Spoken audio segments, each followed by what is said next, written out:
Haywood Road modular site has taken delivery of the first visitors today. Haywood Place, they're calling it. As you can see there, Haywood Place. For people fleeing the war in the Ukraine. Not families, people. I see our friends the guards are up there. Hardly surprising seeing as though they've been up there every single day since the site's inception. That doesn't surprise me at all. Each one of these units will be managed by Tuat Housing Association, the biggest housing provider in the country at the moment, with 15,000 homes.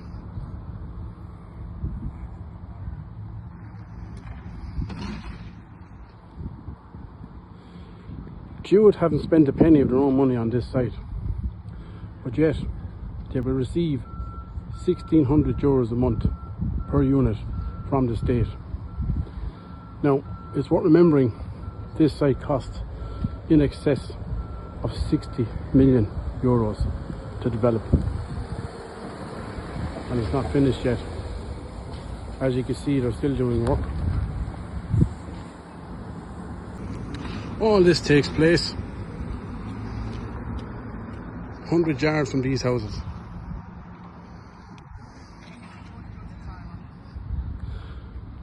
And while these units might be nice and shiny and new now, this security will be in place for the foreseeable future. There are 6 such sites across the country I should say, similar to this, with another 5 planned. The security for the 6 sites, including the one in Clonmel, has cost $7.2 million in the last 18 months.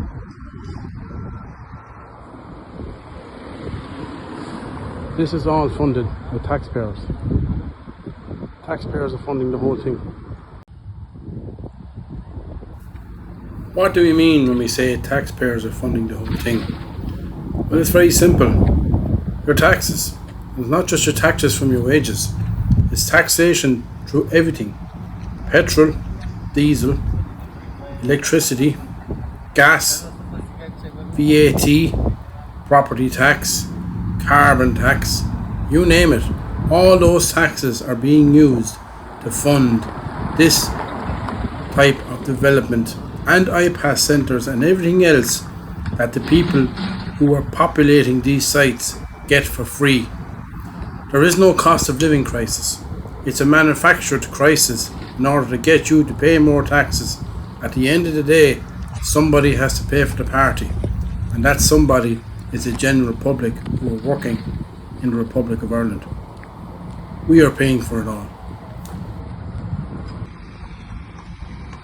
So basically what this is at the moment is nothing more than an open air prison for these people who are living in there now. Nothing else. But the question should be asked, where is the same willpower to do the same thing for Tipperary's homeless people? They can construct a site like this inside of 18 months at a massive cost, and yet not one single Irish person will get to live here because it is deemed as not being suitable. Let me put this another way. If I was a developer and I came to Clonmel and I got a meeting with the townspeople and I said to the people, I'm going to use 60 million of your money, your taxes, and I'm going to build a state-of-the-art playground in your town. It'll have everything you want. Your kids will be delighted. The only thing is, if you're Irish, you'll never get to use it. You won't be able to use it. What do you think the reaction would be? There would be uproar. And that is the same here. The same thing applies here. There's people waiting on housing this the last 15 years in this country. Haven't been able to secure a house with the county council. And yet, massive willpower, political will, financial will, you name it, has been put into place. Here's more of them arriving now. Dublin Reg 251. There's more in. Ukrainian plates. People fleeing the war in the Ukraine can take their cars with them.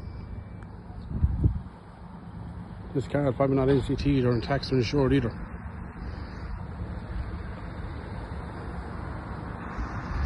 This is your tax money at play, lads. This is where it all goes. People say, the likes of myself and other people who highlight this kind of nonsense are racist. The counter that narrative is very simple.